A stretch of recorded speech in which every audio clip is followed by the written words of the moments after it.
Hello students, I am Sunil Kumar, PGT Commerce, Kendriya Vidyalaya Secretariat, RK.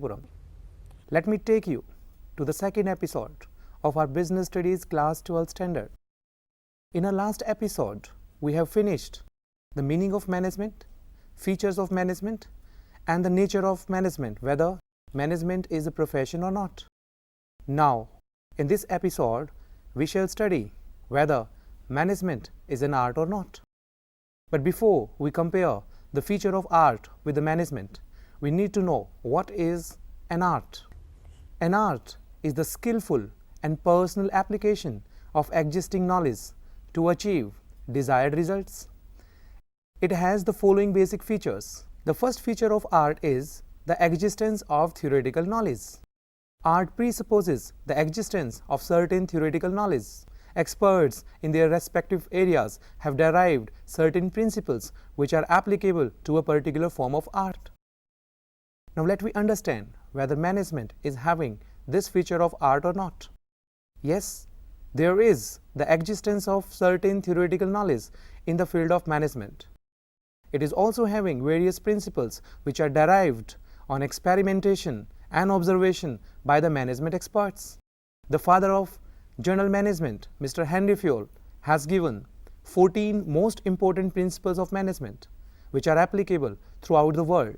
The father of scientific management, Mr. F.W. Taylor, has also propounded the principles in the field of management. The principles of general management is applicable to all over the world in all the organizations.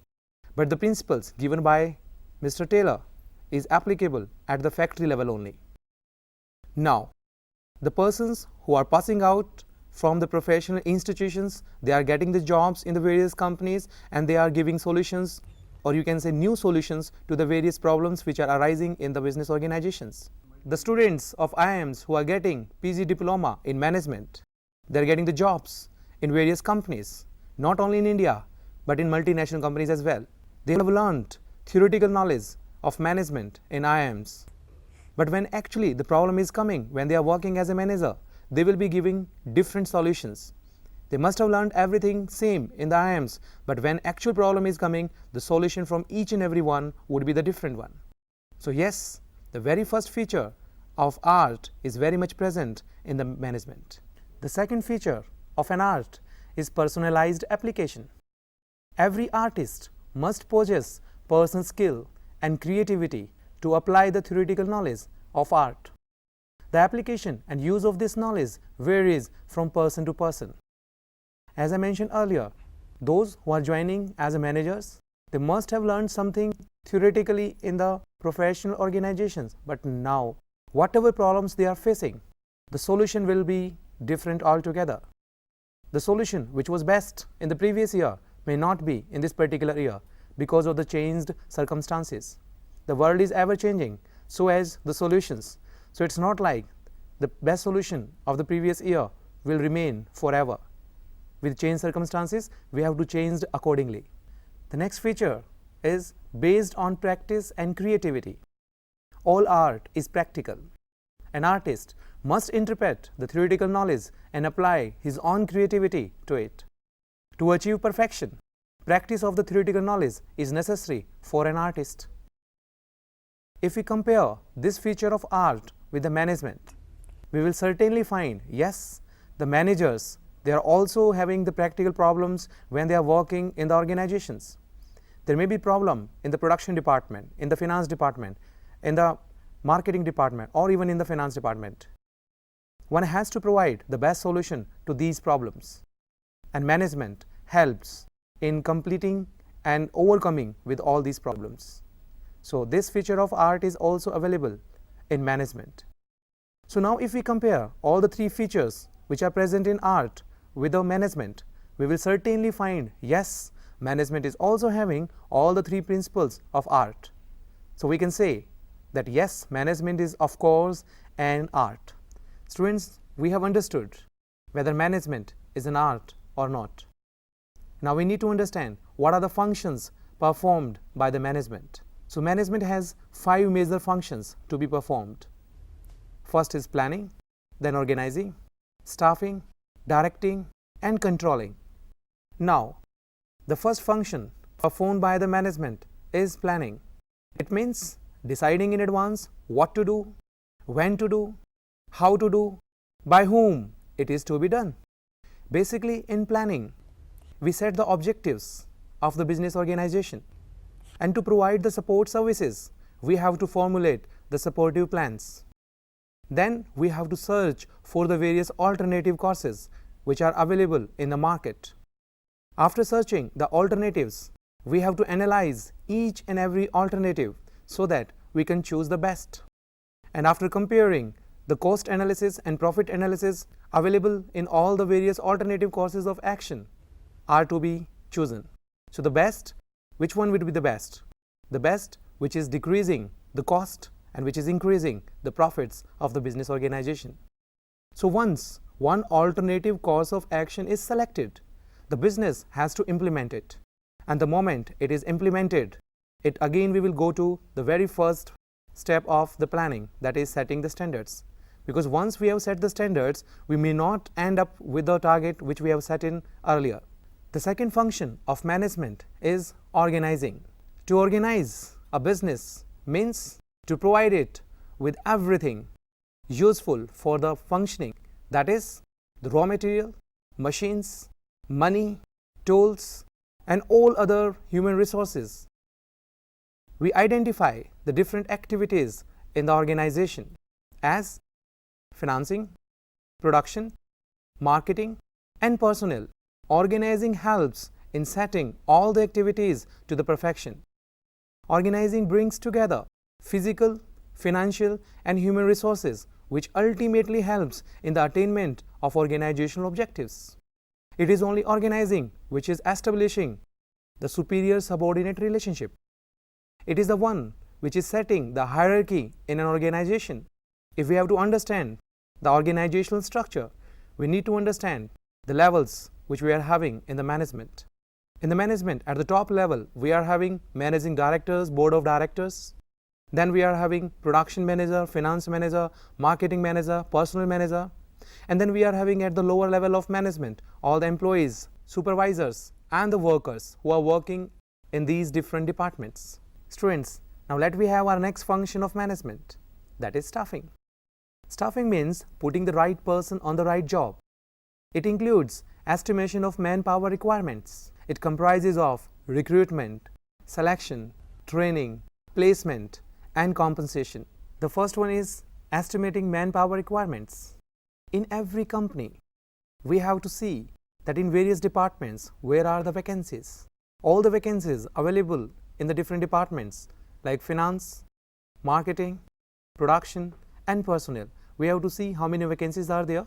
These vacancies are to be advertised, and the competent people from all over the country and from the abroad, they can apply for the jobs. Once the companies are getting the applications, the scrutiny will take place, and after that, those who are qualifying the educational experience and the professional qualifications, they will be called for the written test.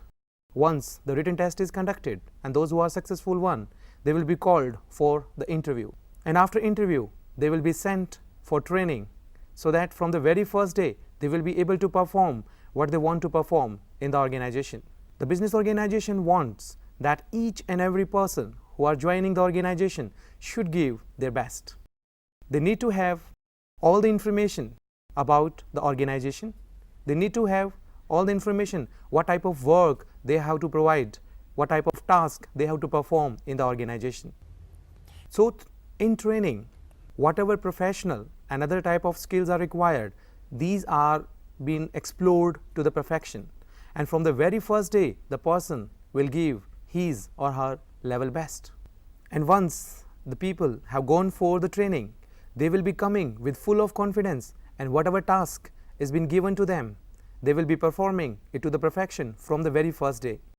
As we have seen that in various companies, when the new people comes to the organization, they will find the environment is different altogether. They will be feeling comfortable in the organization as they are being paid sufficient amount of salaries and wages. They will be able to provide their level best to the organization, and when each and every person is working to their level best, certainly whatever goals or the objectives the organization has set in will certainly be able to meet those goals very easily. Now, our next function of management is directing. Directing refers to giving instructions to employees by motivating them, supervising their work, and communicating with them. It includes supervision, motivation, leadership, and communication. Now, let me discuss these in detail. Supervision is a combination of super plus vision. Super means over and above. Vision means to look at. So, in an organization, one person has to give the job that he has to look at all the employees who are working in the organization. He has to see the activities performed by those workers. And if he finds a particular worker is not working properly, he has to issue certain instructions to him. He has to tell him how he can perform his task to the perfection. Now, next is motivation. Motivation not a thing which can be forced on a particular person. It comes automatically from the inner side of the person. If a person is in need of money, and if we provide a financial incentive to the person will give more than 100% to get that financial reward. Similarly, if a person is having sufficient amount of money, and if we ask him that if you work in particular way, you will be given more money, the person may not be motivated. But if we tell that in front of so many people, you will be praised, you will be appreciated, so that might motivate that particular person. So now it is very much clear, we cannot force motivation on a particular person, but it comes automatically from the inner side of the person. Now, the next is leadership. In an organization, once the right person is put on the right job, we need to direct them, we need to guide them, we need to give them enough stimulus so that without getting tired, they will be working for the success of the organization. A person in a company must be appointed for that particular cause, who will be working as a mediator between the employees and the management, and that is the personnel manager. He will be taking all the problems of the lower level of management and will be circulating the same to the top level of management. And whatever solution top level of management is providing, he communicates the same to the employees. In this way, a personnel manager avoids any possible strike or lockout in the organization. Now, the last and the most important element of directing is communication. Without proper communication, whatever functions are earlier performed are useless. The middle level of management has to communicate with the employees in proper writing form, but in some cases in the oral form as well. If the organization is not having effective communication system, then certainly there will be the communication gap, and because of which the employees will not be able to give their 100%. They will be fully confused that what they have to do in the organization and how they can contribute towards the success of the business organization. Now, the last but the most important function of management is controlling. It means measurement of performance against the standards and correcting deviations to assure attainment of objectives according to plans. In controlling, basically what we have planned in planning, we have to ensure that the things are taking place in the same way. In planning function, we have set the cost of manufacturing of a product should be ₹20. Now in controlling, we will see whether actually the cost of the product is 20 or not.